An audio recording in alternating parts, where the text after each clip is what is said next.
પ્રદેશ અધ્યક્ષ શ્રી સી.આર. પાટીલના નેતૃત્વમાં માર્ગદર્શન નીચે સમગ્ર ગુજરાતમાં ભારતીય જનતા પાર્ટી દ્વારા વિધાનસભાના સ્નેહ મિલન કાર્યક્રમોનો આરંભ થયો છે. ભરૂચ જિલ્લા ભારતીય જનતા પાર્ટીના યશસ્વી અધ્યક્ષ શ્રી મારુતિસિંહના માર્ગદર્શન નીચે આજે ભરૂચ વિધાનસભાનું સ્નેહ મિલન કાર્યક્રમ યોજાયો છે. મોટી સંખ્યામાં કાર્યકર્તા ભાઈઓ બહેનો, શુભેચ્છકો અને સામાન્ય નાગરિક કાર્યકર્તા ભાઈઓ બહેનો, પત્રકાર મિત્રોએ ઉપસ્થિત રહીને આ કાર્યક્રમને સફળ બનાવ્યો છે. નવા વર્ષમાં સરકારની કલ્યાણકારી યોજનાઓનો અસરકારક અમલ કરીને સામાન્ય ગરીબ, દલિત, આદિવાસી, બક્ષી પંચના ઝૂંપડપટ્ટીમાં રહેતા લોકોને સરકારની યોજનાઓનો કેવી રીતે લાભ તુરંત સ્થળ ઉપર મળી રહે એ માટેની પણ વ્યાપક ચર્ચાઓ થઈ. ભારતીય જનતા પાર્ટીના સંગઠનને વધુ મજબૂત કરીને સામાન્ય વ્યક્તિ સુધી પહોંચાડવા માટેના સંકલ્પો થયા અને સ્નેહ મિલન કાર્યક્રમમાં આજે ખૂબ ઉત્સાહના વાતાવરણમાં ભરૂચ વિધાનસભાનો આ કાર્યક્રમ સંપન્ન થયો. નવા નવા જે પ્રોજેક્ટો છે રાષ્ટ્રના હિતમાં કેટલાક કલ્યાણકારી છે એનાથી પણ આપણે બધા વાકેફ છે. ભરૂચમાં પણ તમે જો ભાજપના શાસનની અંદર આટલો વિકાસ આ પ્રશ્નો છે. હું નથી કહેતો પ્રશ્નો છે જ નથી, વિકાસ થઈ રહ્યો તો પ્રશ્નો ઊભા થવાના છે. ભૂતકાળમાં આવા એંગલથી કોઈ કામ જ નથી કરે, છતાં પણ આપણે છાતી ઠોકીને કહી શકીએ એવા આપણે વિકાસના કામો કર્યા છે કે આપણે બધા જાણો છો. એનું વર્ણન મારે નથી કેવું.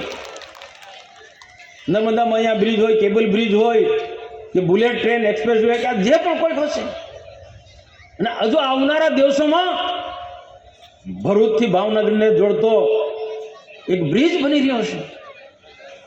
એનાથી આવનારા દિવસોની અંદર આ ભરૂચને કાયા પલટ થવાનું છે. આપણા વિસ્તારની અંદર મોટા મોટા ઉદ્યોગો આવવાના છે. ભરૂચનો જબરજસ્ત મોટો વિકાસ થવાનો છે દેશના રાજ્યની સાથે સાથે. પણ એમાં પણ આપણે જોડાય એના માટે આપણે મહેનત કરવાની જરૂર છે. દેશનો વિકાસ તો થવાનો છે, રાજ્યનો પણ વિકાસ થવાનો છે, આસપાસ બધો જ વિકાસ થવાનો છે. પણ અહીંયા આપણે ભરૂચમાં પણ આપણે મહેનત કરવી પડશે.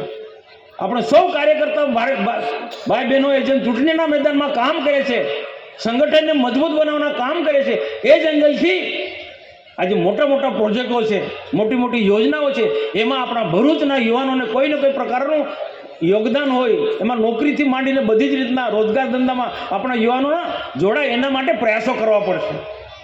એના માટે હર હાથકો કામ આપવાની વાત કરી નરેન્દ્રભાઈ મોદી સાહેબ, એ મંથન કરવું પડશે કઈ રીતના હર હાથકો કામ આપવાના છે. આપણે ને કોઈ મુશ્કેલ કામ નથી.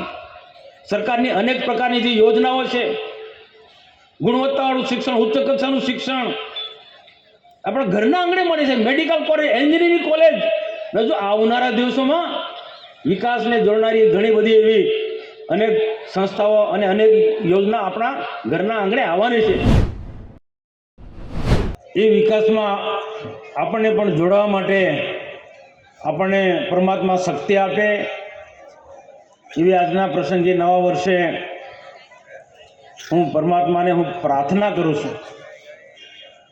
અરુણસિંહજી વાત સાંભળી આપણે બધા જાણે છે તેમ દેશના પ્રધાનમંત્રી નરેન્દ્રભાઈ મોદી સાહેબે દેશને એક સમૃદ્ધ ભારત, મજબૂત ભારત, આત્મનિર્ભર ભારત, વિદેશી મહાસત્તાની હરોળમાં લઈ જવાનો બીડું ઉપાડ્યું છે ને એમાં તેઓ સફળ રહ્યા છે. આપણે બધા જાણે છે. સામે ખૂબ મોટા પડકારો છે. આ પડકારોનો સામનો કરીને પણ તેઓ આ દેશને વિકાસના માર્ગે લઈ રહી છે. આ સામાન્ય બાબત નથી ત્રીજી ટર્મના પ્રધાનમંત્રી બનવું. દેશની સલામતીની ચિંતા કરવાની, આંતરિક સુરક્ષા, બાહ્ય સુરક્ષા, વિદેશી દુશ્મનો આપણને પછાડવા માટે અનેક પ્રકારના પ્રયાસો કરી રહ્યા છે. આ બધી જ પરિસ્થિતિના બધા પરિબળોનો સામનો કરીને જે મિત્ર દેશો સાથે દેશને ઊંચાઈના માર્ગે લઈ જવાનું કામ એ સામાન્ય કામ નથી. એ ભારતીય જનતા પાર્ટી અને નરેન્દ્રભાઈ મોદી જેવા માણસો જ કરી શકે.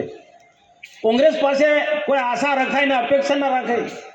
આ દેશની અંદર બીજી પ્રાદેશિક પક્ષો કે અપક્ષો દેશને કોઈ યોગ્ય દિશા આપી શકે તેમ જ નથી.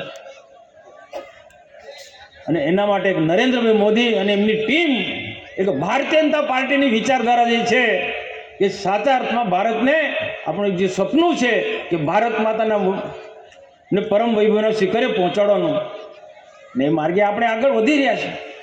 તો આપણે બધાની બધાની ફરજ છે એક ક્ષેત્રની અંદર રાજ્ય સરકાર ને ભારત સરકાર વિકાસના કામો કરે છે. અરુણસિંહભાઈ ગણાયા, હું સાંભળતો હતો ને જ રીતના બાકીના મિત્રો રમેશભાઈ કે મારુતિ કે દુષ્યંતભાઈ બધા એ પણ કહે છે કે આપણો શું વિકાસ કર્યો છે. ના, આપણે બધા જાણીએ છીએ, આપણે કોઈને એક માર્ગદર્શન આપવાની જરૂર નથી. સોશિયલ મીડિયાથી માંડીને પ્રિન્ટ મીડિયા, ઇલેક્ટ્રિક મીડિયા દ્વારા જગતની અંદર, વિશ્વની અંદર કે આપણા દેશની અંદર જે ઝડપથી વિકાસ થયો છે એનાથી બધા જ વાકેફ છે.